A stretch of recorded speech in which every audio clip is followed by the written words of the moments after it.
3 σημάδια ότι είσαι πιο ευφυής από τους περισσότερους ανθρώπους. Άκουσε προσεκτικά. Δεν είναι συνηθισμένα χαρακτηριστικά, είναι σπάνια. 1. Προτιμάς τη μοναχικότητα από τη λάθος παρέα.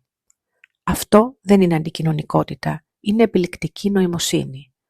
Ενώ ο θόρυβος του πλήθους αναζητά επιβεβαίωση και περισπασμούς, εσύ εξελίσσεσαι μέσα στην ηρεμία σου. Η μοναχικότητά σου δεν σε φοβίζει, ενισχύει την εστίασή σου. Η συνειδητή απομόνωση είναι ένα προνόμιο που κατανοούν μόνο τα πειθαρχημένα μυαλά. 2. Αμφισβητείς τα πάντα αντί να τα πιστεύεις τυφλά. Δεν αποδέχεσαι πληροφορίες μόνο και μόνο επειδή είναι δημοφιλείς. Αναλύεις, αμφιβάλλεις, επαληθεύεις. Ενώ άλλοι υιοθετούν απόψεις, εσύ διαμορφώνεις τις δικές σου. Η ανεξάρτητη σκέψη δεν είναι εξέγερση, είναι δύναμη. 3. Η επιφανειακή φλιαρία σε εξαντλεί. Τα